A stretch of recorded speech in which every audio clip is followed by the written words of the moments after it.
ஆண்டவருக்குள்ள மகிழ்ச்சியாக இருக்கிற பிள்ளைகளாக இருக்கணும். நம்ம துன்பம் இருக்கும், துயரம் இருக்கும். ஆல்பர்ட் சாமிக்கு இல்லாமல் இல்லை, இங்கே இருக்கிற குருக்களுக்கு இல்லாமல் இல்லை, எல்லாத்துக்கும் இருக்கும். ஆனாலும் நம்ம மகிழ்ச்சியாக இருப்போம்.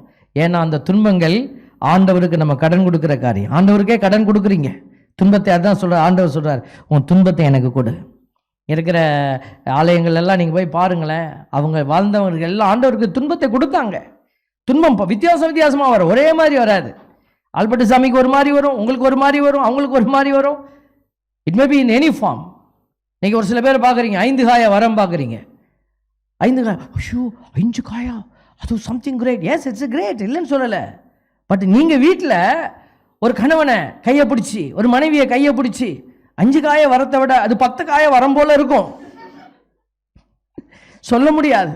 ஆனால் நீங்கள் தாங்கிட்டு வாழ்றீங்க இல்லையா, அதுவும் 5 காய வரத்துக்கு இணையான ஒரு வரம். Praise the Lord. You are suffering for the Christ. இயேசுவுக்காக நீங்க அந்த நபரை ஏற்றுக்கொள்றீங்க. Praise the Lord. உண்மை அதுதான். நம்ம நினைச்சிட்டு இருக்கிறோம் 5 காய மரம், ஓகே, அது அவங்களுக்கு, they are called for that. அந்த ஒரு சஃபரிங்கை கடந்து செல்றதுக்கு கடவுள் அவங்களை கூட்டியிருக்கிறார். இப்போ எங்களுக்கு அங்கேயே போட்டு வெள்ளையும் சொல்லி மணிப்பாட்டி வச்சிருக்கீங்க. இது என்ன? இது ஒரு 5 காய வரத்துக்கு ஒப்பான ஒரு கஷ்டம், தனிமை, வேதனை. போறேன் வரவெல்லாம் திட்டிட்டு போவான். ஒருத்தன் வந்து ஒரு சாமியாரை திட்டுறான், 1/2 மணி நேரமா திட்டினானா. சாமியாருக்கு ஒன்றும் புரியல. என்னடா பேசுறேன், சும்மா இரு சாமி, சொல்றதே கேளு அப்படின்னு அவன் 1/2 மணி நேரமா திட்டிட்டு அவருக்கு புரியல. சரி பேசி தொலைடா அப்படின்ட்டு. சரிடா, எனக்கு நீ என்ன சொல்றனே புரியலையேடா, எதுக்குடா என்கிட்ட வந்து இப்படி திட்டிகிட்டு இருக்கிற? வீட்டில் பொண்டாட்டியை திட்டம் இல்லை, அதான் உடனே வந்து திட்டிட்டு. அப்போ பாருங்க, எல்லாமே காயங்கள் தான்.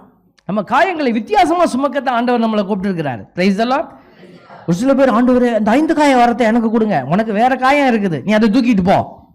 பிள்ளைகள் காயமா இருக்கலாம். சில வீடுகளில் பிள்ளைகள் ஸ்பெஷல் சைல்டு சில்ட்ரனா கொடுத்துருவார் கடவுள், ஸ்பெஷல் சைல்டா இருப்பாங்க.